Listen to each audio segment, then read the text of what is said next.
ಓಂ ಶಾಂತಿ. ಇಂದಿನ ಪರಮಾತ್ಮನ ಮಹಾವಾಕ್ಯ ಮುರುಳಿ ದಿನಾಂಕ 30-10-2025. ಬಾಪ್ತಾದ ಮಧುಬನ.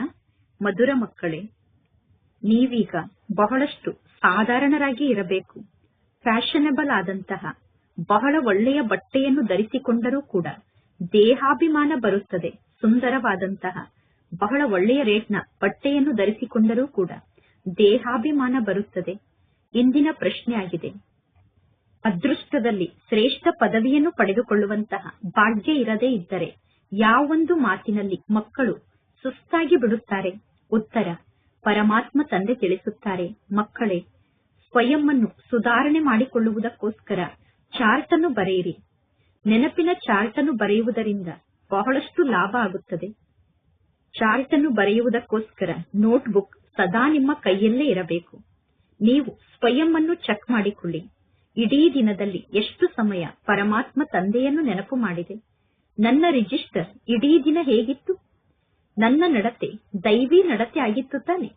ನನ್ನಲ್ಲಿ ದೈವಿ ಗುಣಗಳು ಇತ್ತು ತಾನೆ? ಕರ್ಮವನ್ನು ಮಾಡುವ ಸಮಯದಲ್ಲಿ ತಂದೆಯ ನೆನಪಿನಲ್ಲಿ ನಾನು ಇದ್ದೆ ತಾನೆ? ತಂದೆಯ ನೆನಪಿನ ಮೂಲಕ ಆತ್ಮದ ಕಲ್ಮಶ ಸಮಾಪ್ತಿಯಾಗುತ್ತದೆ ಮತ್ತು ತಂದೆಯ ನೆನಪಿನ ಮೂಲಕ ಅದೃಷ್ಟ ಶ್ರೇಷ್ಠವಾಗಿ ರೂಪಿತ ಆಗುತ್ತದೆ. ಇಂದಿನ ಗೀತೆಯಾಗಿದೆ, ಬೋಲಾನಾಥ ತಂದೆ ಭಿನ್ನ ಆಗಿದ್ದಾರೆ. ಓಂ ಶಾಂತಿ. ಮಧುರಾತಿ ಮಧುರ ಮಕ್ಕಳಾದ ನೀವು ನಿಮ್ಮ ಮನೆಯಲ್ಲಿ ನಿಮ್ಮ ಬಳಿ ಅವಶ್ಯವಾಗಿ ಲಕ್ಷ್ಮೀ ನಾರಾಯಣರ ಚಿತ್ರವನ್ನು ಇಟ್ಟುಕೊಳ್ಳಬೇಕು. ಈ ಲಕ್ಷ್ಮೀ ನಾರಾಯಣರ ಚಿತ್ರವನ್ನು ನೋಡಿ ನಿಮಗೆ ಬಹಳ ಖುಷಿಯಾಗಬೇಕು. ಏಕೆಂದರೆ ಲಕ್ಷ್ಮೀ ನಾರಾಯಣ ಆಗುವುದೇ ನಿಮ್ಮ ಶಿಕ್ಷಣದ ಗುರಿ ಉದ್ದೇಶ ಆಗಿದೆ. ನಿಮಗೆ ಗೊತ್ತಿದೆ, ನಾವು ವಿದ್ಯಾರ್ಥಿಗಳಾಗಿದ್ದೇವೆ. ಈಶ್ವರ ತಂದೆ ನಮಗೆ ಶಿಕ್ಷಣವನ್ನು ಕಲಿಸುತ್ತಿದ್ದಾರೆ. ನಾವು ಈಶ್ವರ ತಂದೆಗೆ ವಿದ್ಯಾರ್ಥಿಗಳಾಗಿದ್ದೇವೆ, ಅಂದರೆ ಈಶ್ವರಿಯ ಸ್ಟೂಡೆಂಟ್ ಆಗಿದ್ದೇವೆ. ನಾವೀಗ ಈ ಜ್ಞಾನದ ಶಿಕ್ಷಣವನ್ನು ಕಲಿಯುತ್ತಿದ್ದೇವೆ. ಈ ಜ್ಞಾನ ಮಾರ್ಗದಲ್ಲಿ ಎಲ್ಲರಿಗೂ ಒಂದೇ ಉದ್ದೇಶ ಇದೆ. ಈ ಲಕ್ಷ್ಮೀ ನಾರಾಯಣರ ಚಿತ್ರವನ್ನು ನೋಡಿದಾಗ ನಿಮಗೆ ಬಹಳಷ್ಟು ಖುಷಿಯಾಗಬೇಕು. ಗೀತೆಯನ್ನು ಕೂಡ ಮಕ್ಕಳಾದ ನೀವು ಕೇಳಿದಿರಿ. ಪರಮಾತ್ಮ ತಂದೆ ಬಹಳಷ್ಟು ಬೋಲಾನಾಥ ಆಗಿದ್ದಾರೆ. ಕೆಲವರು ಶಂಕರನಿಗೆ ಬೋಲಾನಾಥ ಎಂದು ಕರೆಯುತ್ತಾರೆ, ಕೆಲವರು ಶಂಕರ ಬೋಲಾನಾಥ ಆಗಿದ್ದಾರೆ ಎಂದು ತಿಳಿದುಕೊಂಡಿದ್ದಾರೆ.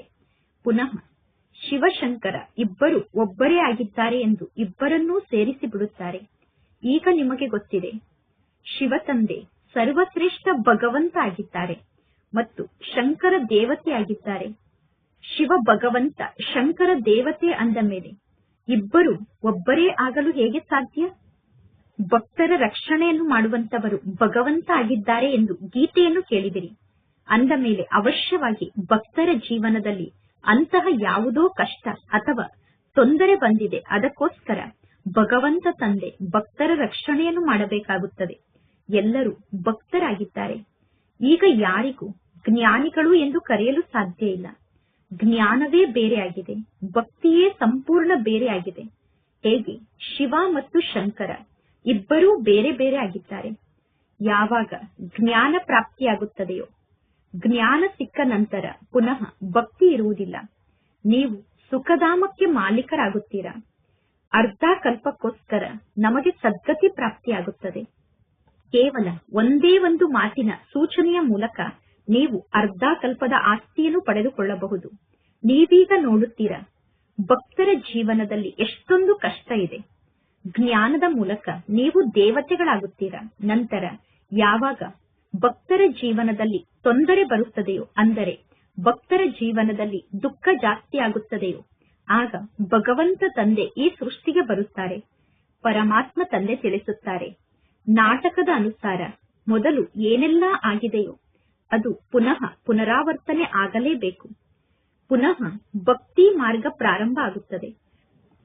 ಭಕ್ತಿ ಪ್ರಾರಂಭ ಆದ ತಕ್ಷಣ ವಾಮ ಮಾರ್ಗ ಪ್ರಾರಂಭ ಆಗುತ್ತದೆ, ಅಂದರೆ ಪತಿತರಾಗುವಂತಹ ಮಾರ್ಗ ಪ್ರಾರಂಭ ಆಗುತ್ತದೆ.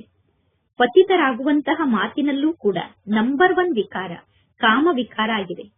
ಕಾಮ ವಿಕಾರದ ಬಗ್ಗೆ ಹೇಳಲಾಗುತ್ತದೆ. ಕಾಮ ವಿಕಾರದ ಮೇಲೆ ವಿಜಯವನ್ನು ಪಡೆದುಕೊಳ್ಳುವುದರಿಂದ ನೀವು ಜಗಜ್ಜೀತರಾಗುತ್ತೀರಾ ಎಂದು. ಸತ್ಯಯುಗದಲ್ಲಿ ವಿಕಾರದ ಮೇಲೆ ವಿಜಯವನ್ನು ಪಡೆದುಕೊಳ್ಳುವ ಅವಶ್ಯಕತೆ ಇರುವುದಿಲ್ಲ, ಏಕೆಂದರೆ ಅಲ್ಲಿ ವಿಕಾರವೇ ಇರುವುದಿಲ್ಲ. ರಾವಣ ರಾಜ್ಯದಲ್ಲಿ ವಿಕಾರ ಇಲ್ಲದೆ ಯಾರ ಶರೀರವು ಜನ್ಮವನ್ನು ಪಡೆದುಕೊಳ್ಳಲು ಸಾಧ್ಯ ಇಲ್ಲ. ಸತ್ಯುಗದಲ್ಲಿ ರಾವಣ ರಾಜ್ಯವೇ ಇರುವುದಿಲ್ಲ. ಒಂದು ವೇಳೆ ಸತ್ಯುಗದಲ್ಲೂ ರಾವಣ ಇದ್ದಿದ್ದರೆ ಇನ್ನು ಭಗವಂತ ತಂದೆ ರಾಮರಾಜ್ಯವನ್ನು ಸ್ಥಾಪನೆ ಮಾಡಿ ಏನನ್ನು ಮಾಡಿದಂತೆ ಆಗುತ್ತಿತ್ತು. ಲೌಕಿಕ ತಂದೆಗೂ ಕೂಡ ಮಕ್ಕಳ ಬಗ್ಗೆ ಎಷ್ಟೊಂದು ಚಿಂತೆ ಇರುತ್ತದೆ. ನನ್ನ ಮಕ್ಕಳು ಸುಖಿಗಳಾಗಿ ಇರಬೇಕು ಎಂದು ಬಹಳಷ್ಟು ಹಣವನ್ನು ಸಂಗ್ರಹ ಮಾಡಿ ಮಕ್ಕಳಿಗೆ ಕೊಡುತ್ತಾರೆ. ಏಕೆಂದರೆ ಹಣದ ಮೂಲಕ ಮಕ್ಕಳು ಸುಖಿಗಳಾಗಿ ಇರಲಿ ಎಂದು. ಆದರೆ ಹಣ ಸಿಕ್ಕ ತಕ್ಷಣ ಯಾರೂ ಇಲ್ಲಿ ಈ ರೀತಿ ಸುಖಿಗಳಾಗಿ ಇರಲು ಸಾಧ್ಯ ಇಲ್ಲ. ಏಕೆಂದರೆ ಈ ಕಲಿಯುಗ ದುಃಖದ ಜಗತ್ತಾಗಿದೆ. ಈಗ ಬೇಹದ್ದಿನ ತಂದೆ ಹೇಳುತ್ತಾರೆ, ನೀವು ಸತ್ಯುಗದಲ್ಲಿ ಅನೇಕ ಜನ್ಮಗಳವರೆಗೂ ಸುಖವನ್ನು ಅನುಭವ ಮಾಡುತ್ತೀರಾ. ನಿಮಗೆ ಸ್ವರ್ಗದಲ್ಲಿ ಅಪಾರ ಧನ ಸಂಪತ್ತು ಪ್ರಾಪ್ತಿಯಾಗುತ್ತದೆ. 21 ಜನ್ಮಕ್ಕೋಸ್ಕರ ಸ್ವರ್ಗದಲ್ಲಿ ನಿಮ್ಮ ಜೀವನದಲ್ಲಿ ಯಾವುದೇ ಪ್ರಕಾರದ ದುಃಖ ಇರುವುದಿಲ್ಲ. ಸ್ವರ್ಗದಲ್ಲಿ ಎಂದು ನಿಮ್ಮ ಜೀವನದಲ್ಲಿ ದಿವಾಳಿ ಆಗುವುದಿಲ್ಲ. ಈ ಮಾತನ್ನು ಬುದ್ಧಿಯಲ್ಲಿ ಧಾರಣೆ ಮಾಡಿಕೊಂಡು ಆಂತರ್ಯದಲ್ಲಿ ಬಹಳಷ್ಟು ಖುಷಿಯಿಂದ ಇರಬೇಕು. ನಿಮ್ಮ ಜ್ಞಾನ ಕೂಡ ಗುಪ್ತ ಆಗಿದೆ ಮತ್ತು ನಿಮ್ಮ ಸಂಪೂರ್ಣ ಯೋಗ ಕೂಡ ಗುಪ್ತ ಆಗಿದೆ. ಸ್ಥೂಲ ಆಯುಧಗಳಂತೂ ಇಲ್ಲಿ ಇಲ್ಲ. ಇಲ್ಲಿ ಯಾವುದೇ ಪ್ರಕಾರದ ಸ್ಥೂಲ ಆಯುಧ ಇಲ್ಲ. ಪರಮಾತ್ಮ ತಂದೆ ತಿಳಿಸುತ್ತಾರೆ, ಇದು ಜ್ಞಾನದ ಖಡ್ಗ ಆಗಿದೆ. ಇಲ್ಲಿ ನಿಮ್ಮ ಬಳಿ ಜ್ಞಾನದ ಖಡ್ಗ ಇರುವ ಕಾರಣ ಜಗತ್ತಿನ ಜನ ಪುನಃ ದೇವಿಯರ ಕೈಯಲ್ಲಿ ಸ್ಥೂಲ ಆಯುಧಗಳನ್ನು ಸಂಕೇತದ ರೂಪದಲ್ಲಿ ತೋರಿಸಿದ್ದಾರೆ. ಶಾಸ್ತ್ರ ಮುಂತಾದದ್ದನ್ನು ಯಾರು ಓದುತ್ತಾರೋ ಅವರು ಎಂದೂ ಕೂಡ ಇದು ಜ್ಞಾನದ ಖಡ್ಗ ಆಗಿದೆ ಅಥವಾ ಜ್ಞಾನದ ಕತ್ತಿಯಾಗಿದೆ ಎಂದು ಹೇಳುವುದಿಲ್ಲ. ಇಲ್ಲಿ ಬೇಹದ್ದಿನ ತಂದೆ ಕುಳಿತು ಈ ಎಲ್ಲಾ ಮಾತನ್ನು ತಿಳಿಸುತ್ತಾರೆ. ಜಗತ್ತಿನ ಜನ ತಿಳಿದುಕೊಳ್ಳುತ್ತಾರೆ, ಶಕ್ತಿ ಸೇನೆಯಲ್ಲಿ ಇರುವಂತವರು ವಿಜಯವನ್ನು ಪಡೆದುಕೊಂಡಿದ್ದಾರೆ ಎಂದು. ವಿಜಯವನ್ನು ಪಡೆದುಕೊಳ್ಳಲು ಶಕ್ತಿ ಸೇನೆಯಲ್ಲಿ ಇರುವಂತಹ ಶಕ್ತಿಯರ ಬಳಿ ಅವಶ್ಯವಾಗಿ ಯಾವುದೋ ಆಯುಧ ಇರಬೇಕು ತಾನೆ. ಈಗ ಪರಮಾತ್ಮ ತಂದೆ ಬಂದು ಎಲ್ಲಾ ತಪ್ಪಿನ ಬಗ್ಗೆ ನಮಗೆ ತಿಳಿಸುತ್ತಾರೆ. ಈಗ ನಿಮ್ಮ ಈ ಜ್ಞಾನದ ಮಾತನ್ನು ಬಹಳಷ್ಟು ಜನ ಮನುಷ್ಯರು ಕೇಳುತ್ತಾರೆ.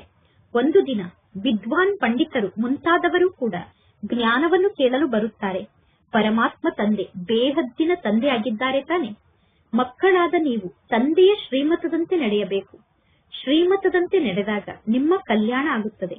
ಶ್ರೀಮತದಂತೆ ನಡೆದಾಗ ದೇಹಾಭಿಮಾನ ಸಮಾಪ್ತಿ ಆಗುತ್ತದೆ. ಆದ್ದರಿಂದ ಶ್ರೀಮಂತರು ಈ ಜ್ಞಾನ ಮಾರ್ಗಕ್ಕೆ ಬರುವುದೇ ಇಲ್ಲ. ಪರಮಾತ್ಮ ತಂದೆ ತಿಳಿಸುತ್ತಾರೆ, ದೇಹದ ಅಹಂಕಾರವನ್ನು ತ್ಯಾಗ ಮಾಡಿ ಒಳ್ಳೆಯ ಡ್ರೆಸ್ ಮುಂತಾದದ್ದನ್ನು ಧರಿಸಿಕೊಂಡಾಗ ನಿಮಗೆ ಎಷ್ಟೊಂದು ನಶೆ ಇರುತ್ತದೆ. ಅಂದರೆ ಬಹಳ ಒಳ್ಳೆಯ ರೇಟ್ನ ಬಟ್ಟೆಯನ್ನು ಧರಿಸಿಕೊಂಡಾಗ ನಿಮಗೆ ಎಷ್ಟೊಂದು ನಶೆ ಇರುತ್ತದೆ. ನೀವೀಗ ವನವಾಸದಲ್ಲಿ ಇದ್ದೀರಾ. ಈಗ ನೀವು ನಿಮ್ಮ ಮಾವನ ಮನೆಗೆ ಹೋಗುತ್ತೀರಾ.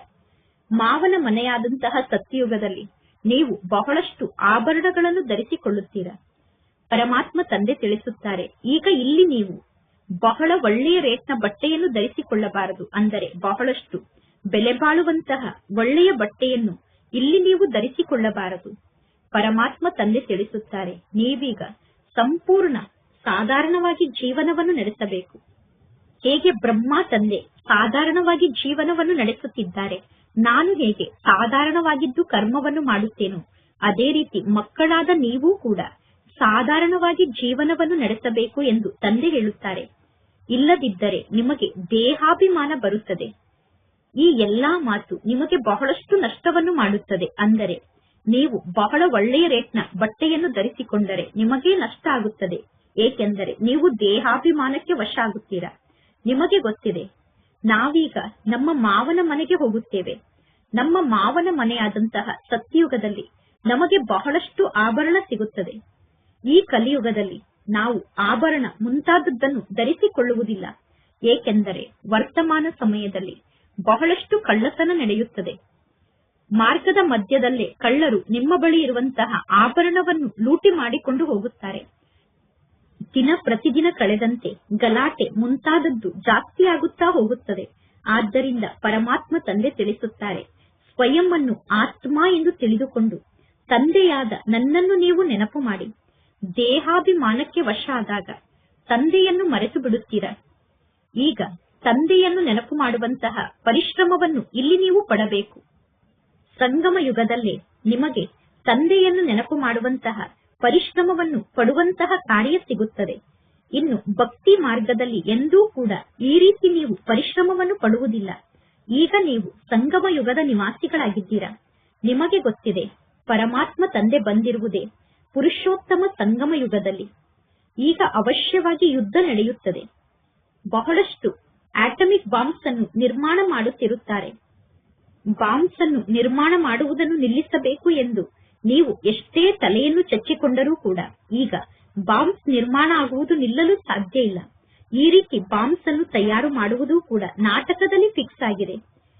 ಈ ರೀತಿ ಬಾಂಬ್ಸ್ ಅನ್ನು ತಯಾರು ಮಾಡಬೇಡಿ ಎಂದು ನೀವು ಅವರಿಗೆ ತಿಳಿಸಿದರೂ ಕೂಡ ಅವರು ಈ ಮಾತನ್ನು ತಿಳಿದುಕೊಳ್ಳುವುದಿಲ್ಲ.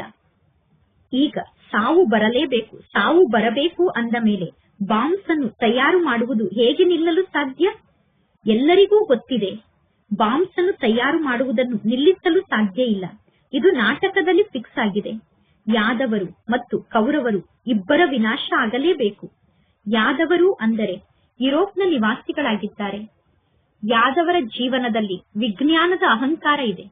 ಆ ವಿಜ್ಞಾನದ ಅಹಂಕಾರದ ಮೂಲಕ ಅವರ ವಿನಾಶ ಆಗುತ್ತದೆ. ಪುನಃ ಶಾಂತಿಯ ಅಭಿಮಾನ ಉಳ್ಳಂತಹ ನೀವು ವಿಜಯಿಗಳಾಗುತ್ತೀರಾ. ನೀವೀಗ ಶಾಂತಿಯ ಅಭಿಮಾನದಲ್ಲಿ ಇರಬೇಕು, ಅಂದರೆ ಶಾಂತ ಸ್ವರೂಪರಾಗಿ ಇರಬೇಕು. ಶಾಂತಿಯ ಅಭಿಮಾನದಲ್ಲಿ ಇರುವುದನ್ನು ಇಲ್ಲಿ ನಿಮಗೆ ಕಲಿಸಲಾಗುತ್ತದೆ. ನೀವೀಗ ತಂದೆಯನ್ನು ನೆನಪು ಮಾಡಿ ಡೆಡ್ ಸೈಲೆನ್ಸ್ ನ ಸ್ಥಿತಿಯಲ್ಲಿ ಇರಬೇಕು. ಅಂದರೆ ಸತ್ತಾಗ ಎಷ್ಟೊಂದು ಶಾಂತವಾಗಿ ಇರುತ್ತಾರೋ ಅಷ್ಟೊಂದು ಶಾಂತಿಯಲ್ಲಿ ನೀವು ಇರಬೇಕು. ಆತ್ಮನಾದ ನಾನು ಈ ಶರೀರದಿಂದ ಭಿನ್ನ ಆಗಿದ್ದೇನೆ. ಶರೀರವನ್ನು ತ್ಯಾಗ ಮಾಡುವುದಕ್ಕೋಸ್ಕರ ನಾನೀಗ ಪುರುಷಾರ್ಥವನ್ನು ಮಾಡುತ್ತಿದ್ದೇನೆ. ಈ ಜಗತ್ತಿನಲ್ಲಿ ಎಂದಾದರೂ ಯಾರಾದರೂ ಶರೀರವನ್ನು ತ್ಯಾಗ ಮಾಡಲು ಪುರುಷಾರ್ಥವನ್ನು ಮಾಡುತ್ತಾರೇನು? ಇಡೀ ಜಗತ್ತಿನಲ್ಲಿ ಹುಡುಕಿ ನೋಡಿ. ಈ ಜಗತ್ತಿನಲ್ಲಿ ನಾನು ಆತ್ಮ ಆಗಿದ್ದೇನೆ, ನಾನೀಗ ಈ ಶರೀರವನ್ನು ತ್ಯಾಗ ಮಾಡಬೇಕು ಎಂದು ಹೇಳುವವರು ಯಾರಾದರೂ ಸಿಗುತ್ತಾರಾ ಎಂದು ನೀವು ಹುಡುಕಿ ನೋಡಿ. ಯಾರೂ ಸಿಗುವುದಿಲ್ಲ. ನೀವೀಗ ಪವಿತ್ರರಾಗಿ, ನೀವು ಪವಿತ್ರರಾಗದೇ ಇದ್ದರೆ ನಂತರ ಬಹಳಷ್ಟು ಶಿಕ್ಷೆಯನ್ನು ಅನುಭವ ಮಾಡಬೇಕಾಗುತ್ತದೆ. ಶಿಕ್ಷೆಯನ್ನು ಯಾರು ಅನುಭವ ಮಾಡುತ್ತಾರೆ? ಆತ್ಮವೇ ಶಿಕ್ಷೆಯನ್ನು ಅನುಭವ ಮಾಡುತ್ತದೆ. ಶಿಕ್ಷೆಯನ್ನು ಅನುಭವ ಮಾಡುವ ಸಮಯದಲ್ಲಿ ಮಾಡಿರುವ ಪಾಪದ ಸಾಕ್ಷಾತ್ಕಾರ ಆಗುತ್ತದೆ. ನೀವು ಇಂತಿಂತಹ ಪಾಪವನ್ನು ಮಾಡಿದ್ದೀರಾ, ಆದ್ದರಿಂದ ಈಗ ಈ ರೀತಿ ಶಿಕ್ಷೆಯನ್ನು ಅನುಭವ ಮಾಡಿ ಎಂದು. ಆ ಸಮಯದಲ್ಲಿ ಆತ್ಮಕ್ಕೆ ದುಃಖದ ಅನುಭವ ಆಗುತ್ತದೆ. ನಾನು ಅನೇಕ ಜನ್ಮದಿಂದ ಶಿಕ್ಷೆಯನ್ನು ಅನುಭವ ಮಾಡುತ್ತಿದ್ದೇನೆ ಎಂದು ಆ ಸಮಯದಲ್ಲಿ ಆತ್ಮಕ್ಕೆ ಅನುಭವ ಆಗುತ್ತದೆ. ಆ ಸಮಯದಲ್ಲಿ ಬಹಳಷ್ಟು ದುಃಖವನ್ನು ಅನುಭವ ಮಾಡಬೇಕು. ಅಂತ್ಯದಲ್ಲಿ ನಾವು ಬಹಳಷ್ಟು ದುಃಖವನ್ನು ಅನುಭವ ಮಾಡುತ್ತೇವೆ ಅಂದ ಮೇಲೆ ನಮ್ಮ ಜೀವನದಲ್ಲಿ ಸುಖದ ಬ್ಯಾಲೆನ್ಸ್ ಇರಲು ಹೇಗೆ ಸಾಧ್ಯ?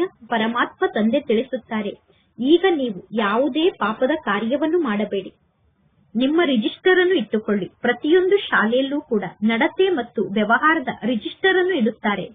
ಎಜುಕೇಶನ್ ಮಿನಿಸ್ಟರ್ ಕೂಡ ಹೇಳುತ್ತಾರೆ, ಭಾರತದವರ ನಡತೆ ಸರಿ ಇಲ್ಲ ಎಂದು. ಶಿಕ್ಷಣ ಮಂತ್ರಿಗಳು ಕೂಡ ಹೇಳುತ್ತಾರೆ, ಈಗ ಭಾರತದಲ್ಲಿ ಇರುವಂತಹ ವ್ಯಕ್ತಿಗಳ ನಡತೆ ಸರಿ ಇಲ್ಲ ಎಂದು.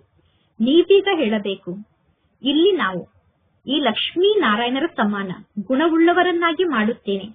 ಈ ಲಕ್ಷ್ಮೀ ನಾರಾಯಣರ ಚಿತ್ರ ಸದಾ ನಿಮ್ಮ ಜೊತೆಗೆ ಇರಬೇಕು. ಲಕ್ಷ್ಮೀ ನಾರಾಯಣ ಆಗುವುದೇ ನಿಮ್ಮ ಗುರಿ ಉದ್ದೇಶ ಆಗಿದೆ. ನಾವೀಗ ಈ ರೀತಿ ದೇವತೆ ಆಗುತ್ತೇವೆ. ಆದಿ ಸನಾತನ ದೇವಿ ದೇವತಾ ಧರ್ಮವನ್ನು ಶ್ರೀಮತದಂತೆ ನಾವೀಗ ಸ್ಥಾಪನೆ ಮಾಡುತ್ತಿದ್ದೇವೆ. ಇಲ್ಲಿ ಎಲ್ಲರ ನಡತೆ ಮತ್ತು ವ್ಯವಹಾರವನ್ನು ಸುಧಾರಣೆ ಮಾಡಲಾಗುತ್ತದೆ. ಇಲ್ಲಿ ನಿಮ್ಮ ಕಚೇರಿ ಕೂಡ ನಡೆಯುತ್ತದೆ.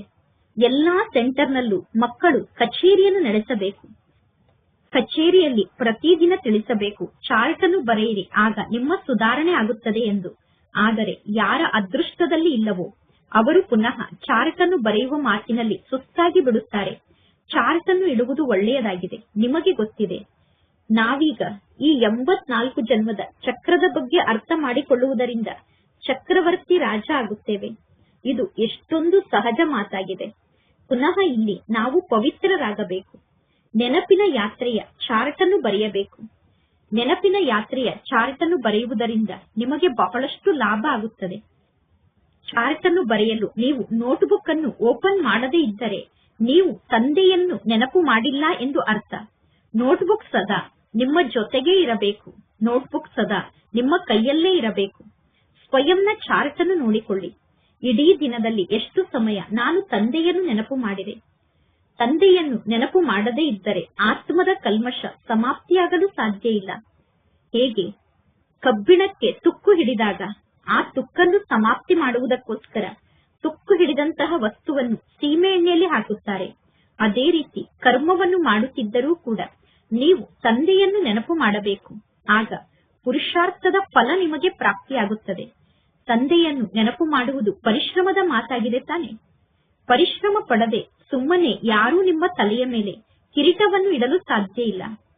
ಪರಮಾತ್ಮ ತಂದೆ ಇಷ್ಟು ಶ್ರೇಷ್ಠ ಪದವಿಯನ್ನು ನೀಡುತ್ತಿದ್ದಾರೆ ಅಂದ ಮೇಲೆ ಸ್ವಲ್ಪ ಪರಿಶ್ರಮವನ್ನು ಪಡಬೇಕು. ಈ ಜ್ಞಾನ ಮಾರ್ಗದಲ್ಲಿ ನೀವು ಕೈ ಕಾಲುಗಳನ್ನು ಉಪಯೋಗ ಮಾಡುವುದಿಲ್ಲ. ಯೋಗಕ್ಕೆ ಕುಳಿತಾಗ ಇಲ್ಲಿ ಕೈ ಅಥವಾ ಕಾಲನ್ನು ಉಪಯೋಗ ಮಾಡುವ ಅವಶ್ಯಕತೆ ಇಲ್ಲ. ಈ ಜ್ಞಾನದ ಶಿಕ್ಷಣ ಸಂಪೂರ್ಣ ಸಹಜವಾದ ಶಿಕ್ಷಣ ಆಗಿದೆ. ಶಿವ ತಂದೆ ಬ್ರಹ್ಮ ತಂದೆಯ ಮೂಲಕ ನಮ್ಮನ್ನು ಈ ರೀತಿ ದೇವತೆಯನ್ನಾಗಿ ಮಾಡುತ್ತಿದ್ದಾರೆ ಅನ್ನುವ ಜ್ಞಾನ ಬುದ್ಧಿಯಲ್ಲಿ ಇದೆ. ನೀವು ಎಲ್ಲಿಗೆ ಬೇಕಾದರೂ ಹೋಗಿ, ಎಲ್ಲಿಗೆ ಹೋದರೂ ನೀವು ಬ್ಯಾಡ್ಜ್ ಅನ್ನು ಧರಿಸಿಕೊಂಡಿರಬೇಕು. ನೀವು ಎಲ್ಲರಿಗೂ ಹೇಳಬೇಕು, ವಾಸ್ತವದಲ್ಲಿ ಈ ಬ್ಯಾಡ್ಜ್ ನಮ್ಮ ಲಾಂಛನ ಆಗಿದೆ. ಜ್ಞಾನವನ್ನು ತಿಳಿಸುವಾಗ ನಿಮ್ಮಲ್ಲಿ ಬಹಳಷ್ಟು ರಾಯಲ್ಟಿ ಇರಬೇಕು. ಬಹಳಷ್ಟು ಮಧುರತೆಯಿಂದ ಜ್ಞಾನವನ್ನು ತಿಳಿಸಬೇಕು. ನಿಮ್ಮ ಬಳಿ ಇರುವಂತಹ ಬ್ಯಾಡ್ಜ್ ಅಂದರೆ ಲಾಂಛನದ ಬಗ್ಗೆ ತಿಳಿಸಬೇಕು. ಪ್ರೀತಿ ಬುದ್ಧಿ ಮತ್ತು ವಿಪರೀತ ಬುದ್ಧಿ ಎಂದು ಯಾರಿಗೆ ಕರೆಯಲಾಗುತ್ತದೆ? ಈಗ ನಿಮಗೆ ತಂದೆಯ ಬಗ್ಗೆ ಗೊತ್ತಿದೆ ತಾನೆ. ಲೌಕಿಕ ತಂದೆಗೆ ಪರಮಾತ್ಮ ಎಂದು ಕರೆಯುವುದಿಲ್ಲ. ಬೇಹದ್ದಿನ ತಂದೆ ಪತಿತ ಪಾವನ ಆಗಿದ್ದಾರೆ, ಸುಖದ ಸಾಗರ ಆಗಿದ್ದಾರೆ. ಸುಖದ ಸಾಗರ ಆದಂತಹ ಪರಮಾತ್ಮ ತಂದೆಯ ಮೂಲಕ ಅಪಾರ ಸುಖ ಸಿಗುತ್ತದೆ.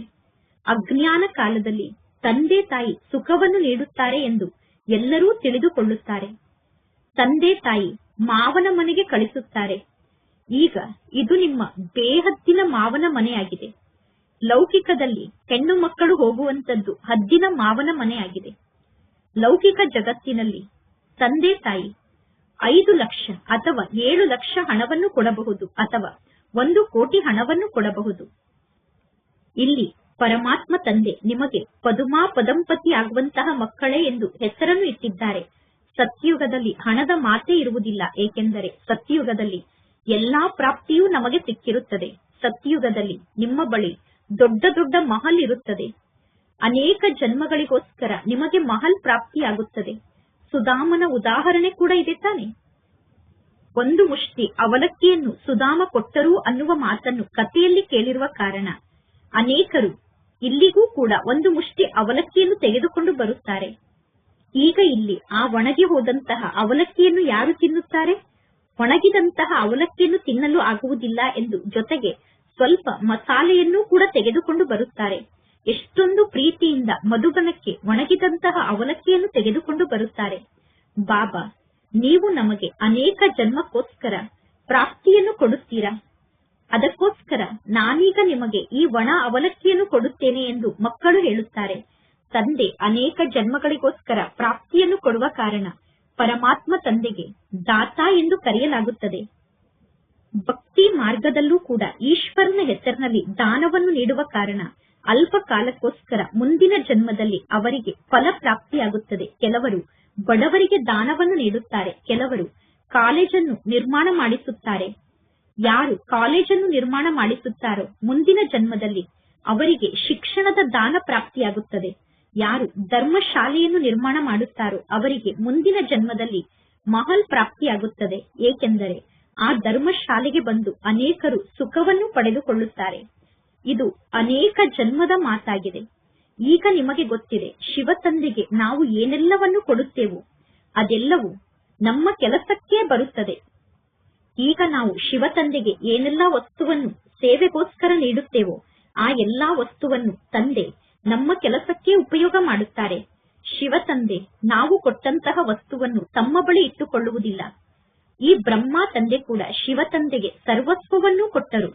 ಸರ್ವಸ್ವವನ್ನು ಶಿವ ತಂದೆಗೆ ಅರ್ಪಣೆ ಮಾಡಿರುವ ಕಾರಣ ಬ್ರಹ್ಮ ತಂದೆ ವಿಶ್ವಕ್ಕೆ ಮಾಲೀಕ ಆಗಿಬಿಡುತ್ತಾರೆ. ಬ್ರಹ್ಮ ತಂದೆಗೆ ಶಿವ ತಂದೆ ವಿನಾಶದ ಸಾಕ್ಷಾತ್ಕಾರವನ್ನು ಮಾಡಿದ್ದರು ಮತ್ತು ಸತ್ಯುಗದ ರಾಜ್ಯದ ಸಾಕ್ಷಾತ್ಕಾರವನ್ನು ಮಾಡಿದ್ದರು. ಆಗ ತಕ್ಷಣ ಬ್ರಹ್ಮ ತಂದೆಗೆ ನಶೆ ಏರಿಬಿಟ್ಟಿತು. ಪರಮಾತ್ಮ ತಂದೆ ನನ್ನನ್ನು ವಿಶ್ವಕ್ಕೆ ಮಾಲೀಕನನ್ನಾಗಿ ಮಾಡುತ್ತಾರೆ. ಗೀತೆಯಲ್ಲೂ ಕೂಡ ಅರ್ಜುನನಿಗೆ ಸಾಕ್ಷಾತ್ಕಾರವನ್ನು ಮಾಡಿಸಲಾಯಿತು ಎಂದು ಗಾಯನ ಇದೆ. ನೀವೀಗ ತಂದೆಯಾದ ನನ್ನನ್ನು ನೆನಪು ಮಾಡಿ. ಆಗ ನೀವು ಈ ರೀತಿ ದೇವತೆ ಆಗುತ್ತೀರಾ. ವಿನಾಶದ ಸಾಕ್ಷಾತ್ಕಾರವನ್ನು ತಂದೆ ಮಾಡಿಸಿದರು ಮತ್ತು ಸ್ಥಾಪನೆಯ ಸಾಕ್ಷಾತ್ಕಾರವನ್ನು ಕೂಡ ಬ್ರಹ್ಮ ತಂದೆಗೆ ಶಿವ ತಂದೆ ಮಾಡಿಸಿದರು. ಆಗ ಬ್ರಹ್ಮ ತಂದೆಗೆ ಯಜ್ಞದ ಆದಿಯ ಸಮಯದಲ್ಲಿ ಖುಷಿಯ ನಶೆ ಏರಿಬಿಟ್ಟಿತು. ನಾಟಕದಲ್ಲಿ ಬ್ರಹ್ಮ ತಂದೆಯ ಪಾತ್ರ ಇದೇ ರೀತಿ ಫಿಕ್ಸ್ ಆಗಿತ್ತು. ಭಗೀರಥನ ಬಗ್ಗೆ ಜಗತ್ತಿನಲ್ಲಿ ಯಾರಿಗೂ ಗೊತ್ತಿಲ್ಲ.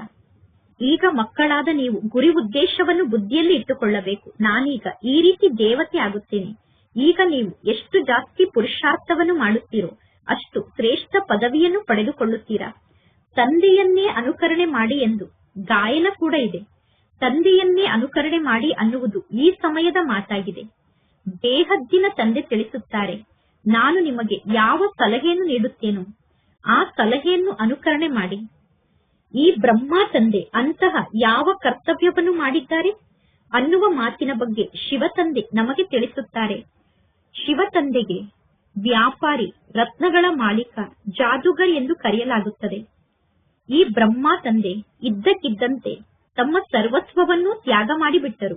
ಬ್ರಹ್ಮ ತಂದೆ ಮೊದಲು ಸ್ಥೂಲ ರತ್ನದ ವ್ಯಾಪಾರಿಯಾಗಿದ್ದರು. ಈಗ ಅವಿನಾಶಿ ಜ್ಞಾನರತ್ನದ ವ್ಯಾಪಾರಿ ಆದರು. ನರಕವನ್ನು ಸ್ವರ್ಗವನ್ನಾಗಿ ಮಾಡುವುದು ಬಹಳ ದೊಡ್ಡ ಜಾದು ಆಗಿದೆ. ಪುನಃ ಪರಮಾತ್ಮ ತಂದೆ ವ್ಯಾಪಾರಿ ಕೂಡ ಆಗಿದ್ದಾರೆ. ಈಗ ಮಕ್ಕಳಾದ ನೀವು ತಂದೆಯ ಜೊತೆಗೆ ಎಷ್ಟು ಒಳ್ಳೆಯ ವ್ಯಾಪಾರವನ್ನು ಮಾಡುತ್ತೀರಾ. ಪರಮಾತ್ಮ ತಂದೆ ನಮ್ಮ ಬಳಿ ಇರುವಂತಹ ಕೆಟ್ಟು ಹೋದಂತಹ ವಸ್ತುವನ್ನು ತೆಗೆದುಕೊಂಡು, ಒಂದು ಮುಷ್ಟಿ ಒಣ ಅವಲಕ್ಕಿಯನ್ನು ತೆಗೆದುಕೊಂಡು ನಮಗೆ ಮಹಲನ್ನು ನೀಡುತ್ತಾರೆ. ಅಂದ ಮೇಲೆ ಪರಮಾತ್ಮ ತಂದೆ ಎಷ್ಟು ಒಳ್ಳೆಯ ಸಂಪಾದನೆಯನ್ನು ಮಾಡಿಸುವಂತವರಾಗಿದ್ದಾರೆ. ಆಭರಣದ ವ್ಯಾಪಾರದಲ್ಲೂ ಕೂಡ ಇದೇ ರೀತಿ ನಡೆಯುತ್ತದೆ. ಕೆಲವರು ಅಮೆರಿಕಾದಿಂದ ವ್ಯಾಪಾರವನ್ನು ಮಾಡಲು ಬರುತ್ತಾರೆ. ಆಭರಣವನ್ನು ಖರೀದಿ ಮಾಡಲು ಕೆಲವು ಗಿರಾಕಿಗಳು ಅಮೆರಿಕಾದಿಂದ ಬರುತ್ತಾರೆ. ಅಮೆರಿಕಾದಿಂದ ಬಂದಂತಹ ಆ ಗಿರಾಕಿ 100 ರೂಪಾಯಿನ ವಸ್ತುವನ್ನು 5,000 ರೂಪಾಯಿ ಕೊಟ್ಟು ತೆಗೆದುಕೊಳ್ಳುತ್ತಾರೆ. ಏಕೆಂದರೆ ಅಮೆರಿಕಾದಿಂದ ಬಂದಂತಹ ಗಿರಾಕಿಯ ಮೂಲಕ ವ್ಯಾಪಾರಿಗಳು ಬಹಳಷ್ಟು ಹಣವನ್ನು ತೆಗೆದುಕೊಳ್ಳುತ್ತಾರೆ. ಇಲ್ಲಿ ನಿಮ್ಮ ಬಳಿ ಬಹಳಷ್ಟು ಹಳೆಯ ವಸ್ತು, ಅಂದರೆ ಎಲ್ಲಾ ವಸ್ತುವಿಗಿಂತ ಬಹಳ ಹಳೆಯ ವಸ್ತು ಇದೆ. ಆ ಹಳೆಯ ವಸ್ತು ಅಂದರೆ ಪ್ರಾಚೀನ ಯೋಗ ಆಗಿದೆ. ಈಗ ನಿಮಗೆ ಬೋಲಾನಾಥ ಆದಂತಹ ತಂದೆ ಸಿಕ್ಕಿದ್ದಾರೆ. ಪರಮಾತ್ಮ ತಂದೆ ಎಷ್ಟೊಂದು ಬೋಲ ಅಂದರೆ ಮುಗ್ಧ ಆಗಿದ್ದಾರೆ. ತಂದೆ ನಿಮ್ಮನ್ನು ಎಷ್ಟೊಂದು ಶ್ರೇಷ್ಠರನ್ನಾಗಿ ಮಾಡುತ್ತಾರೆ. ನಿಮ್ಮ ಬಳಿ ಇರುವಂತಹ ಕೆಟ್ಟು ಹೋದ ವಸ್ತುವನ್ನು ತೆಗೆದುಕೊಂಡು ಅದರ ಬದಲಿಗೆ 21 ಜನ್ಮಕ್ಕೋಸ್ಕರ ನಿಮ್ಮನ್ನು ಶ್ರೇಷ್ಠ ದೇವತೆಯನ್ನಾಗಿ ಮಾಡುತ್ತಾರೆ. ಈ ಯಾವ ಮಾತಿನ ಬಗ್ಗೆಯೂ ಮನುಷ್ಯರಿಗೆ ಸ್ವಲ್ಪ ಕೂಡ ಗೊತ್ತಿಲ್ಲ. ಕೆಲವೊಮ್ಮೆ ಮನುಷ್ಯರು ಹೇಳುತ್ತಾರೆ, ಬೋಲಾನಾಥ ಆದಂತಹ ಪರಮಾತ್ಮ ತಂದೆ ಈ ವಸ್ತುವನ್ನು ಕೊಟ್ಟರು ಎಂದು. ಇನ್ನು ಕೆಲವೊಮ್ಮೆ ಹೇಳುತ್ತಾರೆ, ಜಗದಂಬೆ ಈ ವಸ್ತುವನ್ನು ಕೊಟ್ಟರು ಎಂದು. ಪುನಃ ಕೆಲವೊಮ್ಮೆ ಹೇಳುತ್ತಾರೆ, ಗುರುಗಳು ಈ ವಸ್ತುವನ್ನು ಕೊಟ್ಟರು ಎಂದು. ಆದರೆ ಇಲ್ಲಿ ಇದು ಶಿಕ್ಷಣ ಆಗಿದೆ. ನೀವು ಈಶ್ವರಿಯ ಪಾಠಶಾಲೆಯಲ್ಲಿ ಕುಳಿತಿದ್ದೀರಾ.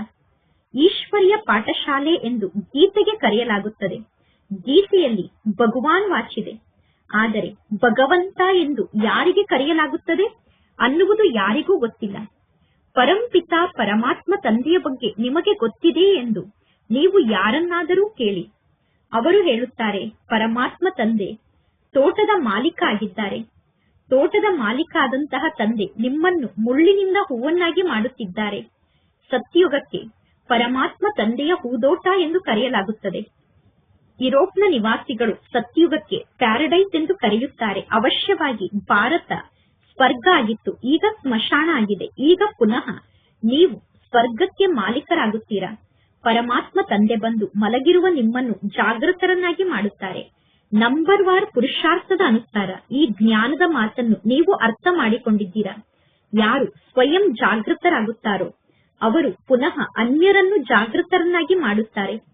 ನೀವು ಅನ್ಯರನ್ನು ಜಾಗೃತ ಮಾಡುತ್ತಿಲ್ಲ ಅಂದರೆ ನೀವು ಸ್ವಯಂ ಮಲಗಿದ್ದೀರಾ ಎಂದು ಅರ್ಥ. ಅಂದರೆ ನೀವು ಸ್ವಯಂ ಜಾಗೃತರಾಗಿಲ್ಲ ಎಂದು ಅರ್ಥ. ಅಂದ ಮೇಲೆ ಪರಮಾತ್ಮ ತಂದೆ ತಿಳಿಸುತ್ತಾರೆ, ಈ ಗೀತೆ ಮುಂತಾದದ್ದು ತಯಾರಾಗುವುದು ಕೂಡ ನಾಟಕದಲ್ಲಿ ಫಿಕ್ಸ್ ಆಗಿದೆ. ಕೆಲವೊಂದು ಬಹಳ ಒಳ್ಳೆಯ ಗೀತೆ ಇದೆ. ಯಾವಾಗ ನಿಮಗೆ ಬೇಸರ ಆಗುತ್ತದೆಯೋ ಆಗ ಇಂತಹ ಗೀತೆಯನ್ನು ಕೇಳಿ, ಆಗ ನಿಮಗೆ ಖುಷಿ ಆಗುತ್ತದೆ. ರಾತ್ರಿಯ ಪ್ರಯಾಣಿಕನೇ ಎಂದೂ ಸುಸ್ತಾಗಬೇಡ ಅನ್ನುವ ಗೀತೆ ಬಹಳ ಒಳ್ಳೆಯ ಗೀತೆಯಾಗಿದೆ. ಈಗ ರಾತ್ರಿ ಪೂರ್ಣ ಆಗುತ್ತಾ ಇದೆ. ಮನುಷ್ಯರು ತಿಳಿದುಕೊಂಡಿದ್ದಾರೆ, ಯಾರು ಎಷ್ಟು ಜಾಸ್ತಿ ಭಕ್ತಿಯನ್ನು ಮಾಡುತ್ತಾರೋ ಅವರಿಗೆ ಭಗವಂತ ತಂದೆ ಬೇಗ ಸಿಗುತ್ತಾರೆ ಎಂದು ಹನುಮಂತ ಮುಂತಾದವರ ಸಾಕ್ಷಾತ್ಕಾರ ಆದ ತಕ್ಷಣ ನನಗೆ ಭಗವಂತ ಸಿಕ್ಕರು ಎಂದು ತಿಳಿದುಕೊಳ್ಳುತ್ತಾರೆ. ಪರಮಾತ್ಮ ತಂದೆ ತಿಳಿಸುತ್ತಾರೆ, ಈ ರೀತಿ ಸಾಕ್ಷಾತ್ಕಾರ ಆಗುವುದೂ ಕೂಡ ನಾಟಕದಲ್ಲಿ ಫಿಕ್ಸ್ ಆಗಿದೆ. ಯಾರು ಯಾವ ದೇವತೆಯ ಬಗ್ಗೆ ಭಾವನೆಯನ್ನು ಇಟ್ಟುಕೊಳ್ಳುತ್ತಾರೋ ಅವರಿಗೆ ಅದೇ ದೇವತೆಯ ಸಾಕ್ಷಾತ್ಕಾರ ಆಗುತ್ತದೆ. ಇನ್ನು ಸಾಕ್ಷಾತ್ಕಾರದ ಮೂಲಕ ಏನೂ ಪ್ರಾಪ್ತಿ ಸಿಗುವುದಿಲ್ಲ. ಪರಮಾತ್ಮ ತಂದೆ ತಿಳಿಸಿದ್ದಾರೆ, ಎಲ್ಲರೂ ಸದಾ ಈ ಬ್ಯಾಡ್ಜ್ ಅನ್ನು ಧರಿಸಿಕೊಂಡಿರಬೇಕು. ಭಿನ್ನ ಭಿನ್ನ ಪ್ರಕಾರದ ಬ್ಯಾಡ್ಜ್ ಅನ್ನು ತಯಾರು ಮಾಡಲಾಗುತ್ತದೆ. ಈ ಬ್ಯಾಡ್ಜ್ ಜ್ಞಾನವನ್ನು ತಿಳಿಸುವುದಕ್ಕೋಸ್ಕರ ಬಹಳ ಒಳ್ಳೆಯ ವಸ್ತು ಆಗಿದೆ. ನೀವೀಗ ಆತ್ಮಿಕ ಮಿಲಿಟರಿಯವರಾಗಿದ್ದೀರಾ. ಮಿಲಿಟರಿಯವರ ಬಳಿ ಸದಾ ಅವರ ಸಂಕೇತವಾದಂತಹ ಬ್ಯಾಡ್ಜ್ ಇರುತ್ತದೆ. ಈಗ ಮಕ್ಕಳಾದ ನಿಮಗೂ ಕೂಡ ನಾನು ಈ ರೀತಿ ದೇವತೆ ಆಗುತ್ತಿದ್ದೇನೆ ಅನ್ನುವ ನಶೆ ಇರಬೇಕು. ಈ ಬ್ಯಾಡ್ಜ್ ಅನ್ನು ನೋಡಿದಾಗ ಬ್ಯಾಡ್ಜ್ ನಲ್ಲಿರುವ ಲಕ್ಷ್ಮೀನಾರಾಯಣರ ಚಿತ್ರವನ್ನು ನೋಡಿ ನಾನೀಗ ಈ ರೀತಿ ದೇವತೆ ಆಗುತ್ತಿದ್ದೇನೆ ಅನ್ನುವ ನಶೆ ನಿಮಗೆ ಇರಬೇಕು. ನಾನೀಗ ವಿದ್ಯಾರ್ಥಿಯಾಗಿದ್ದೇನೆ. ಪರಮಾತ್ಮ ತಂದೆ ನನ್ನನ್ನು ಮನುಷ್ಯನಿಂದ ದೇವತೆಯನ್ನಾಗಿ ಮಾಡುತ್ತಿದ್ದಾರೆ. ಮನುಷ್ಯರು ದೇವತೆಗಳ ಪೂಜೆಯನ್ನು ಮಾಡುತ್ತಾರೆ. ದೇವತೆಗಳು ದೇವತೆಗಳ ಪೂಜೆಯನ್ನು ಮಾಡುವುದಿಲ್ಲ. ಇಲ್ಲಿ ಮನುಷ್ಯರು ದೇವತೆಗಳ ಪೂಜೆಯನ್ನು ಮಾಡುತ್ತಾರೆ. ಏಕೆಂದರೆ ದೇವತೆಗಳು ಶ್ರೇಷ್ಠರಾಗಿದ್ದಾರೆ. ಒಳ್ಳೆಯದು. ಮಧುರಾತಿ ಮಧುರ ಅಗಲಿ ಹೋಗಿ ಮರಳಿ ಸಿಕ್ಕಿರುವ ಮಕ್ಕಳ ಪ್ರತಿ ಮಾಸ್ಪಿತಾ ಬಾಪ್ತಾದರವರ ನೆನಪು, ಪ್ರೀತಿ ಹಾಗೂ ಸುಪ್ರಭಾತ. ಆತ್ಮಿಕ ಮಕ್ಕಳಿಗೆ ಆತ್ಮಿಕ ತಂದೆಯ ನಮಸ್ತೆ. ಆತ್ಮಿಕ ತಂದೆಗೆ ಆತ್ಮಿಕ ಮಕ್ಕಳ ನೆನಪು, ಪ್ರೀತಿ ಹಾಗೂ ನಮಸ್ತೆ ನಮಸ್ತೆ ನಮಸ್ತೆ. ಧಾರಣೆಗೋಸ್ಕರ ಮುಖ್ಯ ಸಾರ. ಫಸ್ಟ್ ಪಾಯಿಂಟ್, ಬುದ್ಧಿಯಲ್ಲಿ ಸದಾ ನಿಮ್ಮ ಗುರಿ ಉದ್ದೇಶ ನೆನಪಿನಲ್ಲಿ ಇರಬೇಕು. ಲಕ್ಷ್ಮೀನಾರಾಯಣರ ಚಿತ್ರ ಸದಾ ನಿಮ್ಮ ಜೊತೆಗೆ ಇರಬೇಕು. ನಾನೀಗ ಈ ರೀತಿ ದೇವತೆ ಆಗುವುದಕ್ಕೋಸ್ಕರ ಈ ಶಿಕ್ಷಣವನ್ನು ಕಲಿಯುತ್ತಿದ್ದೇನೆ ಅನ್ನುವ ಖುಷಿಯಲ್ಲಿ ಇರಬೇಕು. ಈಗ ನಾವು ಪರಮಾತ್ಮ ತಂದೆಗೆ ವಿದ್ಯಾರ್ಥಿಗಳಾಗಿದ್ದೇವೆ ಅಂದರೆ ನಾನೀಗ ಗಾಡ್ಲಿ ಸ್ಟೂಡೆಂಟ್ ಆಗಿದ್ದೇನೆ ಅನ್ನುವ ಸ್ಮೃತಿ ಇರಬೇಕು. ಸೆಕೆಂಡ್ ಪಾಯಿಂಟ್, ನಿಮ್ಮ ಬಳಿ ಇರುವಂತಹ ಹಳೆಯ ಕೆಟ್ಟು ಹೋದಂತಹ ವಸ್ತುವನ್ನು ತಂದೆಗೆ ನೀಡಿ ಮಹಲನ್ನು ಪಡೆದುಕೊಳ್ಳಬೇಕು, ಅಥವಾ ಒಡಗಿ ಹೋದಂತಹ ಒಂದು ಮುಷ್ಟಿ ಅವಲಕ್ಕಿಯನ್ನು ತಂದೆಗೆ ಕೊಟ್ಟು ಮಹಲನ್ನು ಪಡೆದುಕೊಳ್ಳಬೇಕು. ಬ್ರಹ್ಮ ತಂದೆಯನ್ನು ಅನುಕರಣೆ ಮಾಡಿ ಅವಿನಾಶಿ ಜ್ಞಾನರತ್ನದ ವ್ಯಾಪಾರಿಗಳಾಗಬೇಕು. ಇಂದಿನ ವರದಾನ ಆಗಿದೆ. ನಿಶ್ಚಯದ ಆಧಾರದಿಂದ ವಿಜಯೀ ರತ್ನ ಆಗಿ, ಸರ್ವರಿಗೋಸ್ಕರ ಮಾಸ್ಟರ್ ಆಶ್ರಯದಾತ ಆಗಿ. ನಿಶ್ಚಯ ಬುದ್ಧಿ ಉಳ್ಳಂತಹ ಮಕ್ಕಳು ವಿಜಯಿಗಳಾಗುವ ಕಾರಣ ಅವರು ಸದಾ ಖುಷಿಯಲ್ಲಿ ನೃತ್ಯವನ್ನು ಮಾಡುತ್ತಾರೆ. ಅವರು ಎಂದೂ ತಮಗೆ ಸಿಕ್ಕಂತಹ ವಿಜಯದ ಬಗ್ಗೆ ವರ್ಣನೆಯನ್ನು ಮಾಡುವುದಿಲ್ಲ. ಆದರೆ ಅವರು ವಿಜಯಿಗಳಾಗುವ ಕಾರಣ ಅವರು ಅನ್ಯರಲ್ಲೂ ಕೂಡ ಧೈರ್ಯವನ್ನು ತುಂಬುತ್ತಾರೆ. ಅಂದರೆ ಅವರು ಅನ್ಯರಲ್ಲೂ ಸಾಹಸವನ್ನು ತುಂಬುತ್ತಾರೆ. ಯಾರನ್ನೂ ಕೂಡ ಇವರು ಕನಿಷ್ಠರು ಎಂದು ತೋರಿಸಲು ಅವರು ಪ್ರಯತ್ನವನ್ನು ಪಡುವುದಿಲ್ಲ. ಆದರೆ ಪರಮಾತ್ಮ ತಂದೆಯ ಸಮಾನ ಮಾಸ್ಟರ್ ಆಶ್ರಯದಾತ ಆಗುತ್ತಾರೆ. ಅಂದರೆ ಕನಿಷ್ಠ ಆದಂತಹ ಆತ್ಮರನ್ನು, ಕೆಳಗಡೆ ಬಿದ್ದಿರುವ ಆತ್ಮರನ್ನು ಶ್ರೇಷ್ಠ ಸ್ಥಾನಕ್ಕೆ ಎತ್ತುತ್ತಾರೆ, ಮೇಲೆ ಎತ್ತುತ್ತಾರೆ. ವ್ಯರ್ಥದಿಂದ ಸದಾ ದೂರ ಇರುತ್ತಾರೆ. ವ್ಯರ್ಥದಿಂದ ದೂರ ಆಗಿರುವ ಕಾರಣ ವಿಜಯಿಗಳಾಗಿರುತ್ತಾರೆ. ವಿಜಯಿ ಆಗಬೇಕು ಅಂದರೆ ವ್ಯರ್ಥದಿಂದ ದೂರ ಆಗಬೇಕು. ಇಂತಹ ವಿಜಯಿ ಮಕ್ಕಳು ಸರ್ವರಿಗೋಸ್ಕರ ಮಾಸ್ಟರ್ ಆಶ್ರಯದಾತ ಆಗಿಬಿಡುತ್ತಾರೆ. ಇಂದಿನ ಸ್ಲೋಗನ್ ಆಗಿದೆ, ನಿಸ್ವಾರ್ಥ ಮತ್ತು ನಿರ್ವಿಕಲ್ಪ ಸ್ಥಿತಿಯ ಮೂಲಕ ಸೇವೆಯನ್ನು ಮಾಡುವಂತವರೇ ಸಫಲತಾ ಮೂರ್ತಿಗಳಾಗಿದ್ದಾರೆ. ಇಂದಿನ ಅವ್ಯಕ್ತ ಸೂಚನೆಯಾಗಿದೆ, ಸ್ವಯಂಗೋಸ್ಕರ ಮತ್ತು ಸರ್ವರಿಗೋಸ್ಕರ ಮನಸ್ಸಿನ ಮೂಲಕ ಯೋಗದ ಶಕ್ತಿಯನ್ನು ಪ್ರಯೋಗ ಮಾಡಿ. ಯೋಗದ ಶಕ್ತಿಯನ್ನು ಪ್ರಯೋಗದಲ್ಲಿ ತರುವುದಕ್ಕೋಸ್ಕರ ನಿಮ್ಮ ದೃಷ್ಟಿ ಮತ್ತು ವೃತ್ತಿಯಲ್ಲಿ ಪವಿತ್ರತೆಯ ಧಾರಣೆಗೆ ಇನ್ನೂ ಹೆಚ್ಚು ಅಂಡರ್ಲೈನ್ ಅನ್ನು ಮಾಡಿಕೊಳ್ಳಿ. ಮುಖ್ಯ ಫೌಂಡೇಶನ್ ಅಂದರೆ ಪವಿತ್ರತೆ ಆಗಿದೆ. ನಿಮ್ಮ ಸಂಕಲ್ಪವನ್ನು ಶುದ್ಧವಾಗಿ ಇಟ್ಟುಕೊಳ್ಳಿ. ಅಂದರೆ ಶುದ್ಧ ಸಂಕಲ್ಪದ ಸ್ವರೂಪ ಆಗಿ, ಜ್ಞಾನ ಸ್ವರೂಪರಾಗಿ, ಶಕ್ತಿ ಸ್ವರೂಪರಾಗಿ. ಯಾರು ಎಷ್ಟೇ ಅಲೆದಾಡುತ್ತಿರಬಹುದು, ತೊಂದರೆಯ ಅನುಭವವನ್ನು ಮಾಡುತ್ತಿರಬಹುದು, ದುಃಖದ ಅಲೆಯಲ್ಲಿ ಸಿಕ್ಕಿ ಹಾಕಿಕೊಂಡಿರಬಹುದು, ಖುಷಿಯಲ್ಲಿ ಇರುವುದು ಅಸಂಭವ ಎಂದು ತಿಳಿದುಕೊಂಡಿರಬಹುದು. ಆದರೆ ಅಂತಹ ಆತ್ಮರೂ ಕೂಡ ನಿಮ್ಮ ಸಮ್ಮುಖಕ್ಕೆ ಬಂದ ತಕ್ಷಣ ನಿಮ್ಮ ಮೂರ್ತಿ, ನಿಮ್ಮ ವೃತ್ತಿ, ನಿಮ್ಮ ದೃಷ್ಟಿ ಆ ಆತ್ಮವನ್ನು ಪರಿವರ್ತನೆ ಮಾಡಿಬಿಡಬೇಕು. ಇದೇ ಯೋಗದ ಪ್ರಯೋಗ ಆಗಿದೆ. ಒಳ್ಳೆಯದು. ಓಂ ಶಾಂತಿ.